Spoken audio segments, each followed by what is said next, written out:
Right before we dive in, let's make this story bigger than just me and you. Tell me in the comments, what part of the world are you watching from, and what's the clock striking there? Morning, night, or somewhere in between? I want to see how far this story can reach. Now lean closer. Here's where it all begins. In the summer of 1987, when the Nevada desert stretched endlessly under a merciless sun and the highways ran straight as judgment through country that forgave nothing and forgot less, an old man learned that sometimes the ghosts of the past don't come back to haunt you. They come back to save you. This is the story of what happens when a broken racing legend meets a desperate teenage girl, when corporate violence collides with quiet courage, and when a pristine 1957 Chevrolet Bel Air becomes the unlikely chariot that carries two wounded souls toward something that might, if they're lucky, resemble redemption. The cherry-red paint caught the first light of dawn like liquid fire, transforming the desolate Nevada highway into something approaching beautiful despite its fundamental emptiness, despite the way it stretched toward horizons that promised nothing except more of the same endless wasteland that had been swallowing dreams and burying hopes for as long as men had been foolish enough to chase fortune across the American desert. The 1957 Chevrolet Bel Air sat motionless at the remote gas station like a jewel dropped carelessly in the dust. Its chrome bumpers and white-wall tires, so perfectly maintained, they seemed to mock the weathered concrete and rusted pumps that surrounded it with their careful beauty. Frank Morrison's weathered hands gripped the steering wheel with the unconscious precision of a man who had spent 40 years understanding machines better than he understood people, feeling through worn leather the subtle vibration of an engine that purred with the contentment of mechanical perfection achieved through countless hours of patient labor and obsessive attention to detail. At 68, his pale blue eyes held the kind of emptiness that came not from age, but from loss. The hollow stare of a man who had seen too much taken away and had learned to expect nothing from a world that specialized in breaking the things you loved most. The morning air carried the scent of sage and gasoline, of heated asphalt and distant mountains, of all the complicated chemistry that happened when civilization tried to impose itself on country that had never asked for roads or gas stations, or the particular kind of loneliness that came with being the only living things visible in any direction for 50 miles. Frank's arthritic fingers traced familiar patterns on the steering wheel, muscle memory from a time when those same hands had guided race cars around oval tracks at speeds that transformed driving from transportation into a kind of prayer offered at the altar of velocity and precision. Behind him, barely visible in the rearview mirror, a 16-year-old girl named Sarah clutched a small suitcase like it contained everything that mattered in a world that had taught her to travel light and trust sparingly. Her dark eyes darted between Frank's weathered profile and the empty highway that stretched behind them, searching for signs of pursuit with the hypervigilance of someone who had learned that safety was always temporary, and sanctuary was usually an illusion, maintained only until the next crisis arrived to shatter whatever peace she might have found.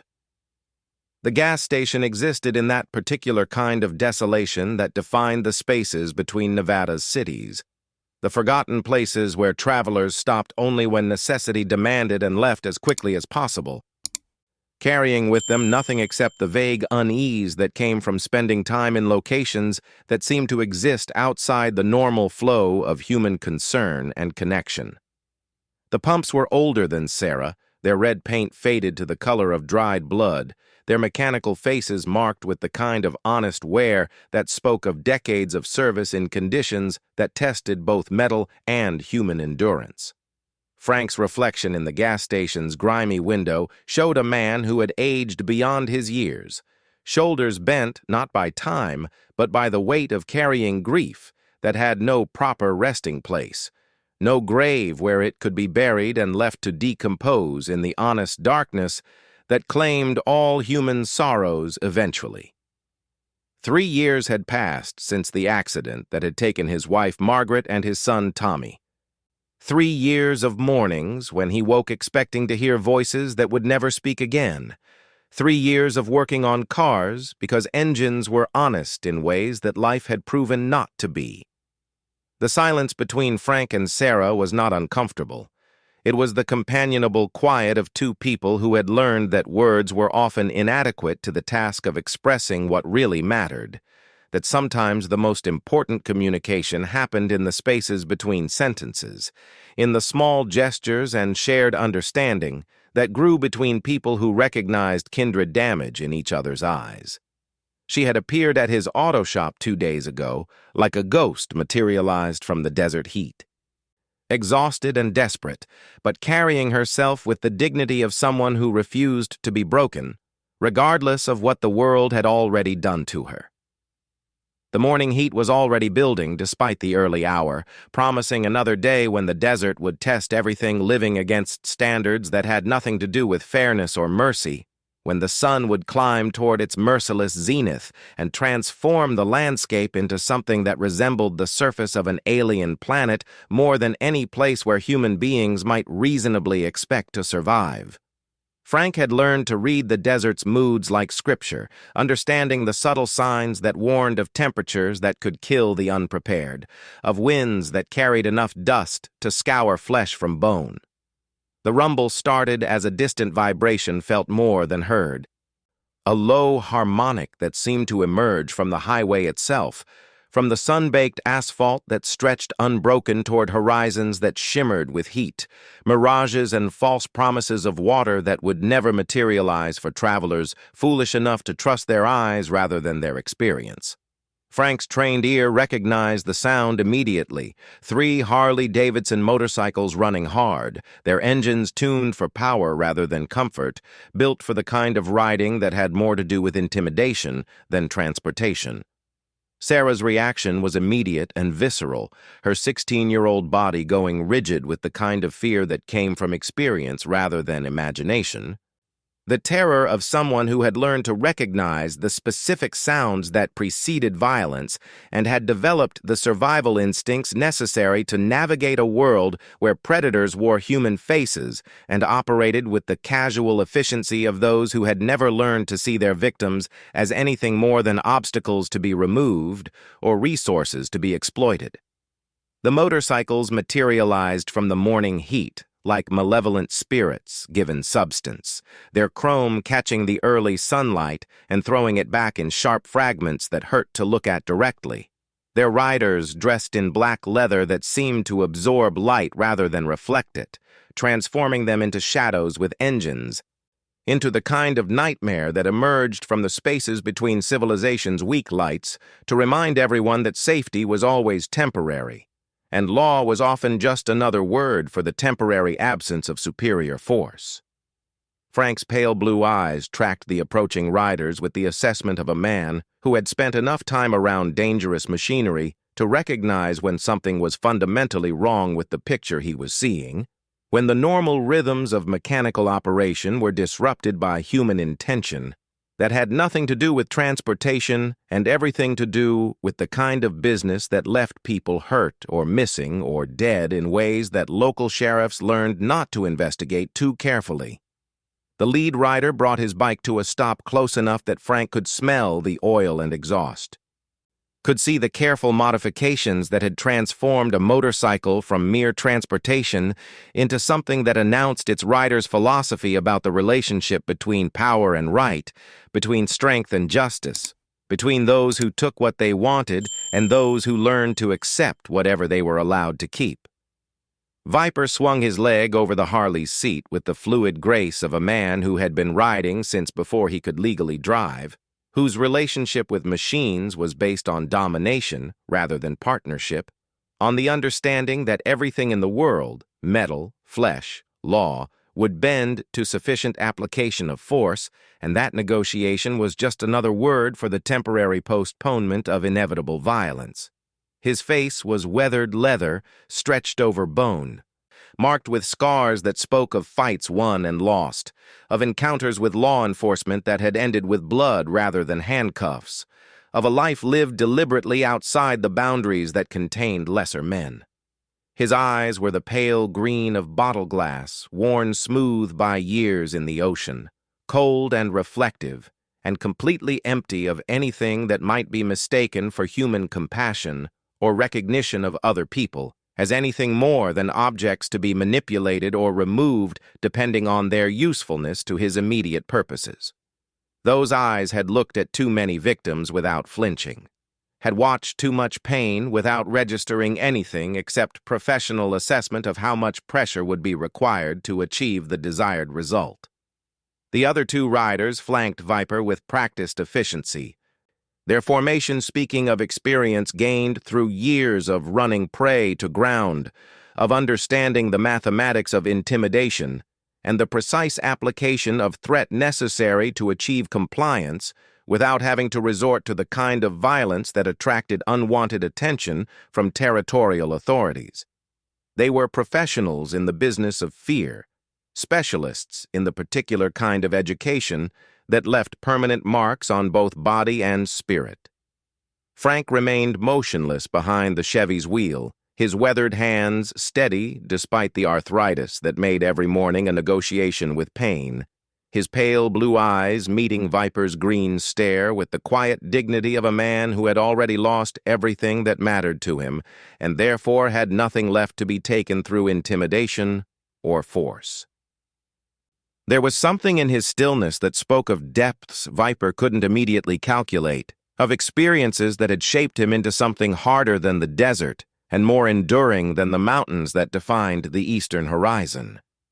Sarah's breath came in short, controlled gasps, her dark eyes wide with the particular terror of prey that recognizes its predator, of someone who had spent enough time running to know exactly what kind of men had finally caught up with her and what they represented in terms of her immediate prospects for survival. Viper's dirty fingers traced along the Chevy's immaculate paint with the casual possessiveness of a man who had never learned to distinguish between wanting something and having the right to take it, whose understanding of ownership was based entirely on the ability to defend what you claimed against those who might try to take it away from you. The car's perfection seemed to offend him on some fundamental level, representing as it did the kind of careful attention and patient love that he had never given to anything in his life except his motorcycle and his reputation for getting things done, regardless of the legal or moral complications involved. "Pretty car, old man," Viper said, his voice carrying the particular satisfaction of a predator who had cornered valuable prey, who had found something worth taking in a world that usually offered nothing except empty miles and the occasional opportunity to remind weaker people of their place in the natural order. "Real pretty. Cherry red, white walls, chrome that you could shave in. Bet she purrs like a kitten when you open her up on the highway." His green eyes moved to Sarah's terrified face, visible through the passenger window, calculating her value with the cold precision of a man who had learned to assess human merchandise according to criteria that had nothing to do with dignity or worth and everything to do with market forces that operated outside the boundaries of civilized society. "Shame if something happened to it. Or to your little passenger there."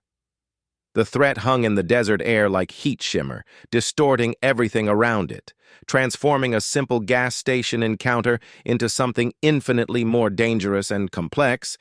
something that would be settled according to rules that had nothing to do with law or justice and everything to do with who was willing to go furthest to protect what they claimed as their own. Frank's arthritic hand moved slowly to the gear shift, the motion deliberate and controlled despite the tremor that spoke of age and injury, and the accumulated weight of 68 years spent learning that the world was not a kind place for those who expected fairness or mercy from those who measured strength in terms of their willingness to hurt others. The photographs on Frank Morrison's workshop desk had been scratched beyond recognition with the deliberate violence of a man who could no longer bear to look at faces that would never age, never change,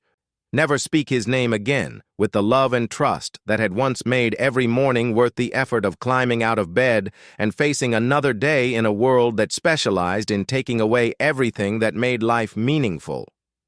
Margaret's laugh, Tommy's eager questions about carburetors and timing chains, the sound of three people who belonged together sharing breakfast before Frank left for the garage and his son left for school, all of it reduced to damaged photographs and memories that cut like broken glass every time his mind wandered toward what had been lost.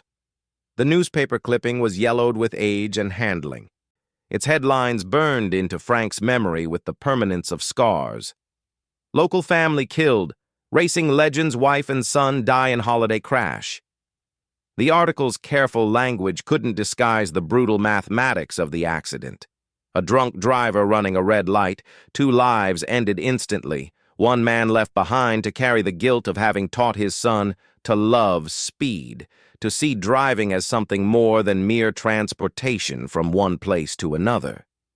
3 years of silence had followed, 3 years of working on other people's cars, because engines were honest in ways that life had proven not to be,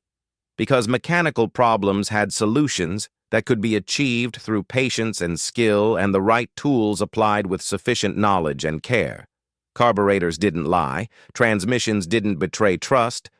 and brake systems failed according to physical laws that could be understood and predicted rather than the random cruelty that governed human existence. Sarah had appeared in his life like a ghost, materialized from the desert heat, exhausted and desperate but carrying herself with the dignity of someone who refused to be broken, regardless of what the world had already done to her young life.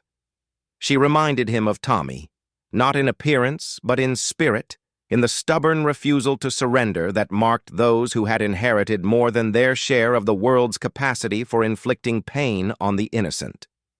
Frank's decision to protect her had been made without conscious thought. The instinctive response of a man who recognized in her desperate situation an opportunity to honor his son's memory by doing what he had been unable to do 3 years ago, stand between someone he cared about and the forces that threatened to destroy them. Sarah's small suitcase contained everything she owned in the world: 3 changes of clothes, a few paperback novels she'd stolen from a gas station book rack, $47 in crumpled bills, and a photograph of parents she could barely remember, faces that had been erased from her life by the same system that was now hunting her across 3 states, with the methodical persistence of those who understood that witnesses to certain kinds of crimes couldn't be allowed to survive long enough to testify about what they had seen. The foster home had been her 7th placement in 4 years, another temporary arrangement in a system that specialized in creating the appearance of care while systematically failing the children it claimed to protect. But this placement had been different. Her foster father's associates had been involved in activities that went far beyond the usual neglect and casual cruelty that marked most institutional care. Activities that required absolute silence from anyone unfortunate enough to witness them. She had learned to read the signs of approaching violence with the survival instincts of prey that had adapted to living among predators. Understanding that safety was always temporary and that the best she could hope for was to stay ahead of those who meant her harm long enough to find someone willing to help her disappear into the spaces between official records and systematic oversight. Frank Morrison's auto shop had represented sanctuary not because she trusted him, trust was a luxury she couldn't afford, but because he reminded her of her grandfather, the only adult who had ever looked at her with genuine kindness rather than calculation. The motorcycle engines grew louder as Viper's gang drew closer, their harmonized rumble speaking of machines tuned for power rather than efficiency, built for the kind of riding that had more to do with intimidation than transportation. Sarah's experience had taught her to recognize the specific sounds that preceded violence, the particular rhythm of engines ridden by men who used their motorcycles as weapons of psychological warfare against those too weak to fight back. Frank's weathered profile remained calm despite the approaching threat, his pale blue eyes reflecting nothing except the kind of stillness that came from having already lost everything that mattered, and therefore having nothing left to be taken through intimidation or force. Viper's recognition of Frank came like lightning, illuminating a landscape that had been hidden in darkness, transforming what he had assumed was a simple collection job into something infinitely more complex and potentially profitable. The old racing magazines had featured Frank Morrison in his prime, lean and dangerous behind the wheel of cars that could reach speeds that turned driving into a form of controlled flight. Winner of championships that had made him briefly famous in circles where fame was measured in lap times rather than box office receipts. "Well, I'll be damned," Viper said, his voice carrying the particular satisfaction of a predator who had stumbled onto prey more valuable than he had initially calculated, whose assessment of the situation had just shifted from simple intimidation to something approaching professional respect mixed with calculation about how this unexpected development might be turned to his advantage. "Frank Morrison, the Phantom of Phoenix Speedway. Haven't seen your name in the papers for a while, old man." The nickname brought back memories Frank had spent 3 years trying to bury. The roar of crowds, the smell of burning rubber and high-octane fuel. The perfect moment when man and machine achieved the kind of harmony that transformed mechanical operation into something approaching art. He had been young then, confident in ways that only came to those who had never experienced real loss, who still believed that skill and determination could overcome any obstacle the world placed in their path. Those days felt like someone else's life now, like stories told about a man who had existed before Frank learned that speed could kill the people you loved, that the same skills that brought trophies and acclaim could also teach your son to drive fast enough to die when physics and alcohol and random chance converged on a December evening 3 years ago. Sarah's eyes moved between Frank and Viper, reading in their exchange the kind of tension that preceded violence, understanding without words that whatever protection Frank might offer her was about to be tested by men who specialized in removing obstacles through methods that had nothing to do with law or justice and everything to do with the application of superior force. "Funny thing about legends," Viper continued, his green eyes never leaving Frank's face, studying him with the intensity of a man trying to solve a puzzle that might determine whether he lived through the next 10 minutes or found himself dealing with complications he hadn't anticipated when he accepted this particular contract. "They got a way of disappointing you when you meet them in person. All that glory, all those trophies, and here you are babysitting some runaway kid in the middle of nowhere." His voice took on the mocking tone of someone who had never understood the difference between fame and meaning, who measured worth in terms of immediate power rather than the accumulation of respect earned through years of patient excellence. "What happened, Morrison? Lose your nerve after all those years going fast? Decide it was safer to fix cars than to race them?" Frank's pale blue eyes met Viper's green stare with the quiet dignity of a man who had learned that explanations were wasted on those who had never experienced real loss, who couldn't understand that courage sometimes meant choosing to live with grief rather than numbing it through the pursuit of thrills that no longer meant anything in a world emptied of the people who had made victory worth achieving. The silence stretched between them like a rope under increasing tension, 2 different philosophies of what made life worth living facing each other across the narrow space that separated the Chevy from the motorcycles. Viper represented the future as he understood it. Take what you want, hurt whoever stands in your way, measure success in terms of immediate gratification and the ability to impose your will on those too weak to resist. Frank represented something older and more complicated, the understanding that some things were worth protecting even when the cost might be everything you had left to give, that dignity was not negotiable regardless of the odds against survival, that a man's worth was measured not by what he could take, but by what he was willing to sacrifice for those who couldn't protect themselves.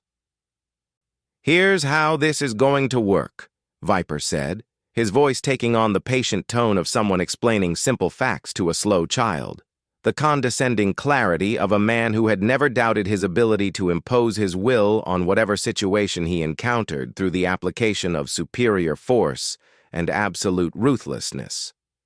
The girl comes with us, quietly, without any unnecessary drama or heroics that might complicate things for everyone involved.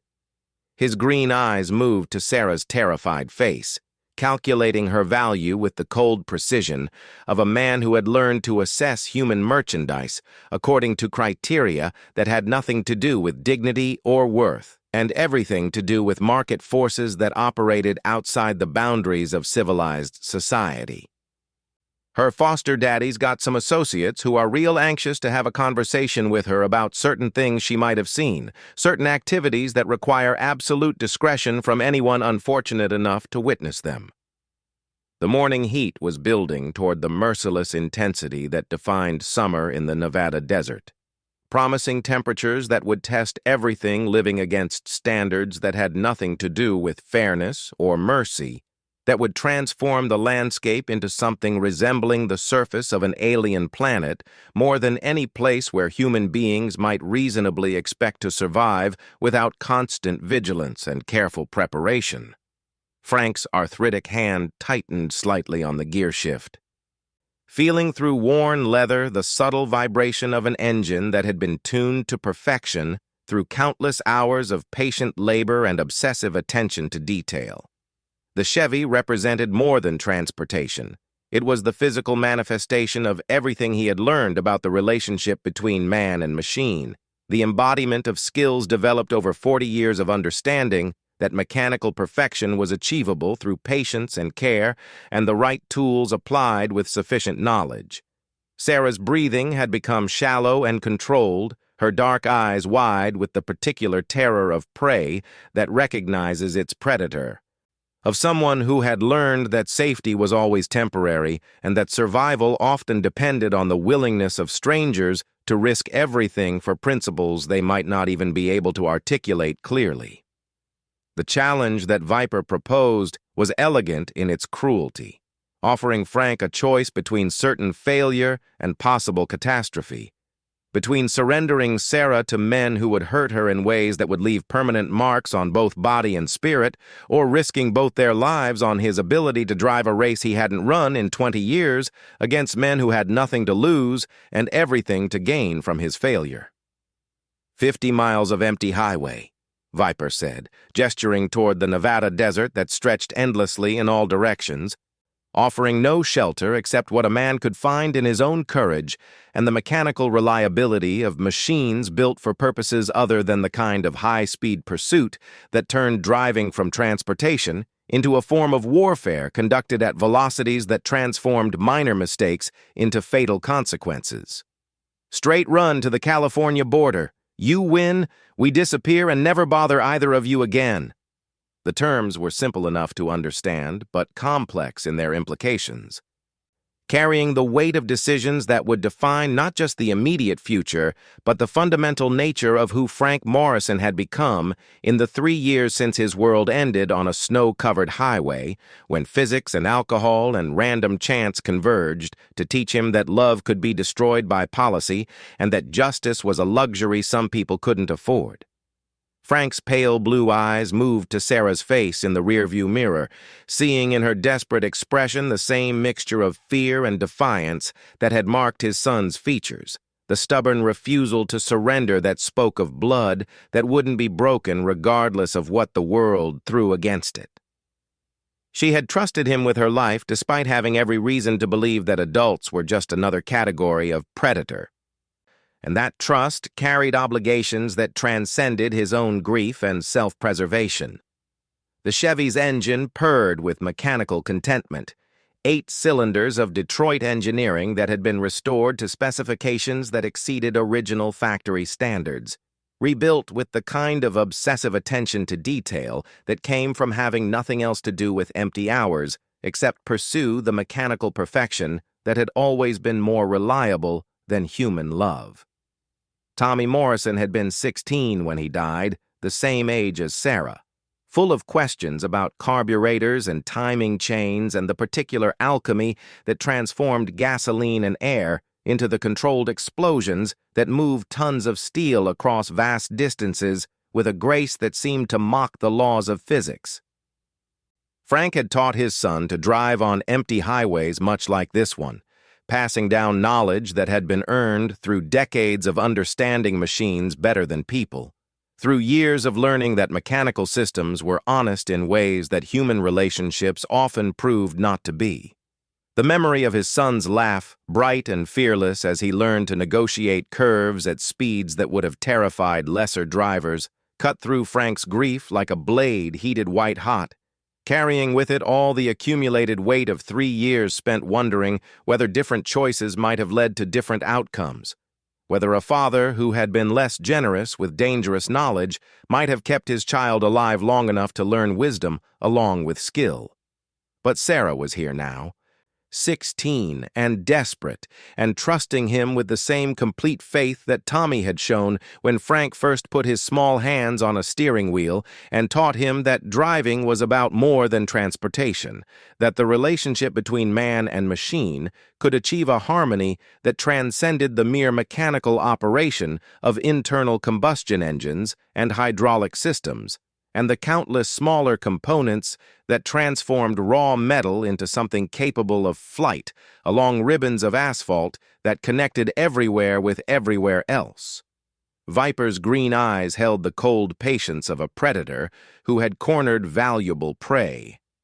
who understood that time was on his side in this negotiation, because Frank had everything to lose and he had nothing except the reputation for getting things done regardless of the legal or moral complications involved. The biker's certainty was based on experience with men who talked tough until the moment came to risk everything on principles they might not even be able to articulate clearly. Frank's weathered hands found the familiar rhythm of preparation he had learned 40 years ago, the subtle adjustments to seat position and mirror angle that transformed driving from mere transportation into the kind of precision operation that could mean the difference between victory and catastrophe when margins of error were measured in fractions of seconds rather than comfortable minutes. The Harley-Davidsons that flanked Viper's position had been modified for power rather than comfort, their engines tuned to produce the kind of raw horsepower that turned motorcycles from transportation into weapons of psychological warfare, machines built for the specific purpose of running down prey that had made the mistake of believing they could escape on foot, or in vehicles not designed for the kind of high-speed pursuit that defined modern hunting in country, where law was often just another word for the temporary absence of superior force. Chrome exhaust pipes reflected the morning sun in sharp fragments that hurt to look at directly, their surfaces polished to mirror brightness that announced their rider's philosophy about the relationship between mechanical perfection and the ability to impose will on whatever situation they encountered through the application of superior technology and absolute ruthlessness. These were not touring bikes or weekend recreational machines. They were purpose-built predator vehicles designed for men who understood that speed could be a form of violence when applied with sufficient skill and malicious intent.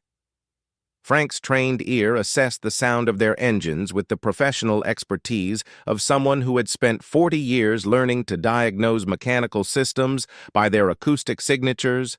understanding that the particular harmonic these bikes produced spoke of internal modifications that had pushed them beyond factory specifications into territory where reliability was sacrificed for the kind of performance that could overtake anything else likely to be found on public highways. The Chevy's 283 small block V8 had been rebuilt to specifications that would have impressed the engineers who designed it, every component balanced and blueprinted to tolerances that exceeded original factory standards by margins that represented the difference between adequate performance and the kind of mechanical perfection that could transform driving from transportation into art. But the Bel Air had been built for beauty as much as speed, its design philosophy emphasizing comfort and style over the raw performance that characterized machines built solely for competition. Sarah's small suitcase seemed to grow heavier as she clutched it against her chest, understanding without words that it might be the only thing she would be allowed to keep if Frank's skills proved inadequate to the challenge that Viper had proposed, with the casual confidence of a man who had never encountered a problem that couldn't be solved through the application of superior force. "You don't have to do this for me," Sarah whispered, her voice barely audible above the idle rumble of the Chevy's engine, carrying the particular kind of courage that came from someone who had learned not to expect protection from adults, but was still capable of being moved by the possibility that someone might be willing to risk everything simply because it was the right thing to do, rather than because they expected some form of payment or advantage in return. Her dark eyes held the wisdom that came from having seen too much of the world's capacity for cruelty, from understanding that most people would choose their own safety over a stranger's welfare when forced to make choices that carried real consequences, that the gap between what people said they believed and what they were willing to sacrifice for those beliefs was usually measured in miles rather than inches. Frank's pale blue eyes met hers in the rearview mirror, seeing in her young face the same mixture of fear and defiance that had marked Tommy's features, the stubborn refusal to surrender that spoke of blood that wouldn't be broken regardless of what the world threw against it. The resemblance was more than physical, it was spiritual, the recognition of kinship that transcended bloodlines and spoke to something deeper than genetics or shared experience or any of the ordinary connections that bound people together in the face of an indifferent universe. "Yeah, darling," Frank said quietly,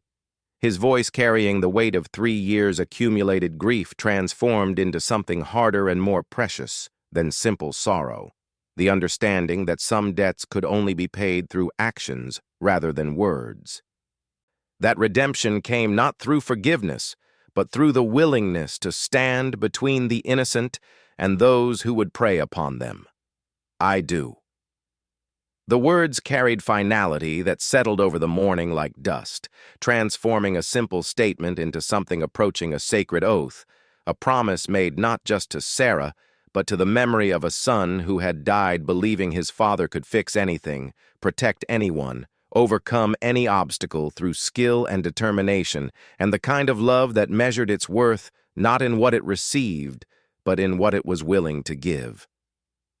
The Chevy's engine note changed as Frank eased off the brake and felt the transmission engage with the smooth precision of mechanical systems that had been adjusted to tolerances measured in thousandths of inches, rebuilt with the kind of obsessive attention to detail that came from having nothing else to do with empty hours except pursue the mechanical perfection that had always been more reliable than human love or the promises that people made when they believed the future would be kinder than the past. Viper's motorcycle roared to life with a sound like controlled thunder, 800 pounds of steel and chrome and carefully contained explosions that announced its rider's philosophy about the relationship between power and right, between strength and justice, between those who took what they wanted and those who learned to accept whatever they were allowed to keep. The other two bikes answered with their own mechanical war cries, creating a chorus of internal combustion violence that spoke of engines pushed beyond factory specifications into territory where reliability was sacrificed for raw performance. The Nevada highway stretched ahead like a ribbon of possibility and threat, 50 miles of empty asphalt that connected nothing with nothing across desert that had been killing the unprepared, since before the first white men had been foolish enough to believe they could impose their will on country that operated according to rules older than human civilization and less forgiving than any law written by territorial governments or federal authorities. Sarah's breath came in short, controlled gasps as she felt the Chevy begin to move.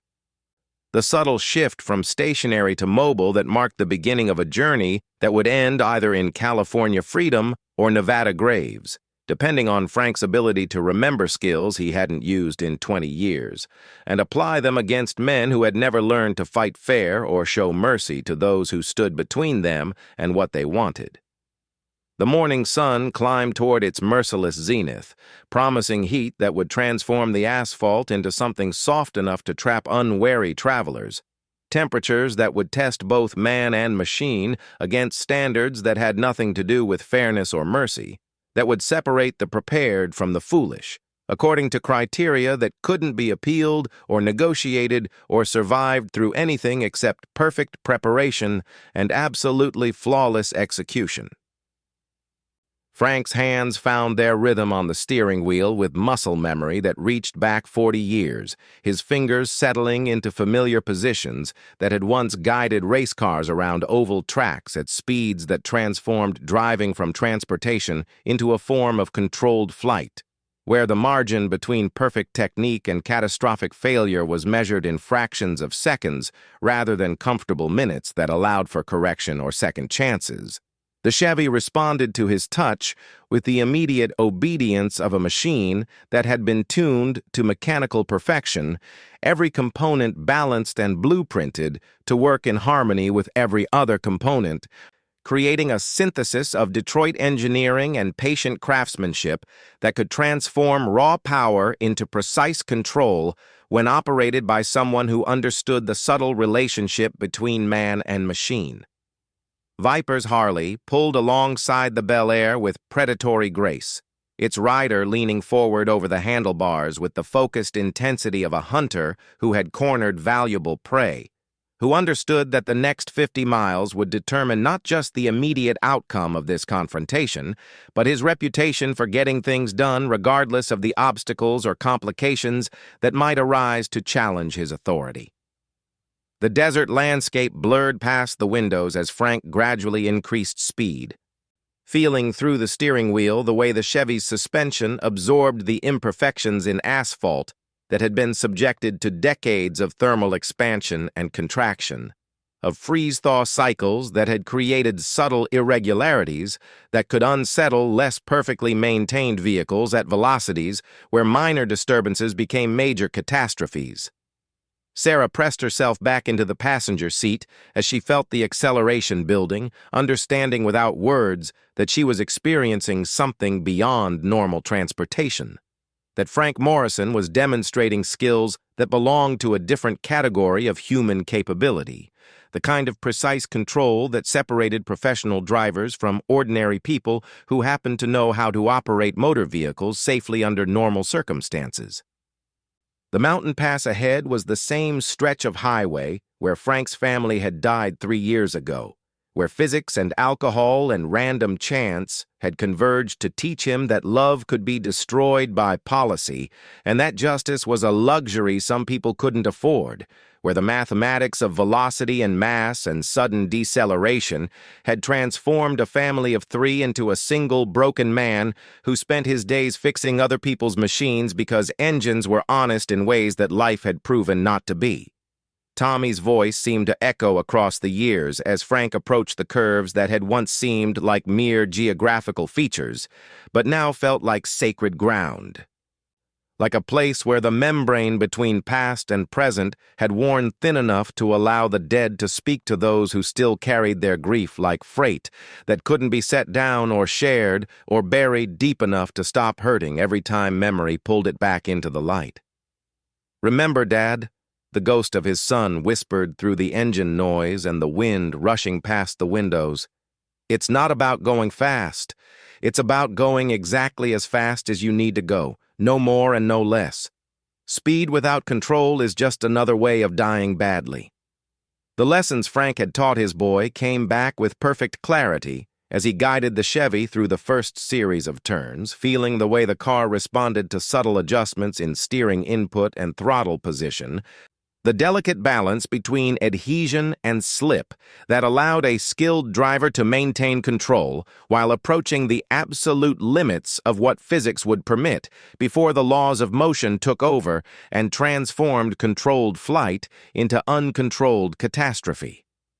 Viper's motorcycle stayed close behind, its rider displaying the kind of reckless confidence that came from never having experienced real consequences for pushing too hard, from believing that raw aggression could overcome any obstacle that stood between him and what he wanted, that the universe owed him victory simply because he was willing to risk everything to achieve it. As they raced through the mountain pass where his family had died, Frank began to speak to Sarah about Tommy for the first time in 3 years. The words coming slowly at first, and then with increasing fluency as the sharing of grief became a form of healing for both of them, a bridge between two people who had learned that loss was something to be carried rather than cured, endured rather than overcome. "He would have been your age now," Frank said, his voice barely audible above the sound of engine and wind, carrying the weight of 3 years' accumulated silence, transformed into something approaching peace through the simple act of remembering out loud rather than carrying memory in isolation. 16. Full of questions about everything, convinced he could learn to drive anything with wheels and an engine. Sarah listened with the complete attention of someone who understood that she was being trusted with something precious, that Frank's willingness to share the story of his son represented a gift that couldn't be repaid, but could be honored through careful listening and the recognition that some stories were sacred not because they ended happily, but because they ended with truth. The Chevy handled the mountain curves with precision that would have impressed the engineers who designed it, every component working in perfect harmony to maintain control at speeds that pushed the boundaries of what was possible on public highways, demonstrating the difference between adequate transportation and the kind of mechanical perfection that could transform driving from mere navigation into something approaching art. Viper's motorcycle grew smaller in the rearview mirror as Frank's superior knowledge of the road began to tell, his familiarity with every curve and elevation change, allowing him to maintain velocities that forced the pursuing riders to choose between caution and the kind of reckless aggression that could easily result in mechanical failure or loss of control on surfaces that offered no forgiveness for mistakes. The morning sun climbed higher as they descended from the mountains toward the Nevada-California border, its heat already beginning to shimmer off the asphalt in waves that distorted everything beyond immediate focus, promising temperatures that would test both man and machine against standards that had nothing to do with fairness or the comfortable margins of error that characterized normal driving conditions. At the finish line, marked by a weathered sign announcing the California border, Frank brought the Chevy to a controlled stop rather than racing across into what might have been safety, turning to face Viper's approach with the quiet dignity of a man who had proven his point without needing to claim victory through escape, who understood that some contests were settled through demonstration of character rather than simple speed or the ability to avoid consequences for actions taken. Viper's motorcycle rumbled to a halt beside the Bel Air, its rider removing his helmet to reveal a face marked by grudging respect rather than the frustrated rage Frank had expected to see, the expression of a man who had encountered something beyond his experience or understanding, who had been forced to recalculate assumptions about the relationship between age and capability, between quiet dignity and actual strength. "You ride hard, son," Frank said quietly, offering his weathered hand to the biker with the same gesture he might have used to congratulate a worthy opponent after a fair race, demonstrating the kind of grace that came from having learned that victory without honor was just another form of defeat. "But you're riding angry, and anger makes you stupid. This girl's under my protection now. Walk away, and we'll call it even." The desert wind carried the scent of sage and distant mountains, of all the complicated chemistry that happened when different weather systems collided across vast spaces that had been shaped by forces older than human civilization and more enduring than the territorial boundaries that white men drew on maps to divide wilderness into profitable parcels or administrative districts that existed mainly on paper. Sarah watched from the passenger seat as the two men faced each other across the narrow space that separated accommodation from violence, understanding without words that she was witnessing something significant, a moment when the choice between honor and expedience would determine not just her immediate safety, but the fundamental nature of who Frank Morrison had become in the 3 years since his world ended on a snow-covered highway. Viper studied Frank's weathered face for a long moment, his green eyes searching for some sign of weakness or deception, finding instead the quiet certainty of a man who had made peace with whatever consequences awaited him, who had found in this moment the purpose that had eluded him for 3 years of wandering in wilderness, both literal and spiritual. The biker's recognition of genuine strength when he encountered it spoke to some part of his nature that hadn't been completely corrupted by years of taking what he wanted through force. "You're not who I thought you were, old man," Viper said finally, his voice carrying the grudging respect of a predator who had encountered prey that refused to behave according to familiar patterns, who had been forced to acknowledge that courage came in forms he hadn't anticipated or prepared for. The admission cost him something. Pride, perhaps, or the comfortable certainty that strength could always be measured in terms of the willingness to hurt others. Frank's pale blue eyes held steady, meeting the younger man's gaze with the quiet authority of someone who had learned that real power came not from the ability to impose will through force, but from the willingness to stand between the innocent and those who would prey upon them regardless of the personal cost. "Neither are you, son," he replied, his voice carrying the weight of experience and the hard-won wisdom that came from having lost everything and learned that some things were worth more than survival. The moment stretched between them like a bridge across an impossible chasm, two different philosophies of what made life worth living, facing each other across the narrow space that separated accommodation from violence. Then Viper nodded once, sharp and final, before swinging his leg over his motorcycle's seat and riding away into the desert without looking back. His gang following with the discipline of men who understood that some battles were worth fighting and others were just exercises in pride that carried costs too high to justify. Sarah sat straighter in the passenger seat, no longer the frightened runaway who had appeared at Frank's shop like a ghost materialized from desperation, but someone who had been transformed by witnessing protection, offered freely rather than purchased through fear or obligation. "What happens now?" she asked, her voice carrying the tentative hope of someone who had learned not to expect happy endings, but was beginning to believe they might be possible. "Now we go home," Frank said simply, his weathered hands gentle on the steering wheel as he guided the Chevy back onto the highway that would carry them toward Carson City and the auto shop that had become more than a place of business. It had become a sanctuary where broken things could be repaired with patience and skill, and the kind of love that measured its worth not in what it received, but in what it was willing to give. 6 months later, the shop hummed with life and purpose, filled with the sound of Sarah's laughter and the patient rhythm of restoration work that honored the memory of those who had been lost while building something new from the pieces that remained. Frank Morrison had learned that sometimes the most important races weren't about crossing finish lines. They were about having the courage to stop running from the past and start building toward a future worth believing in.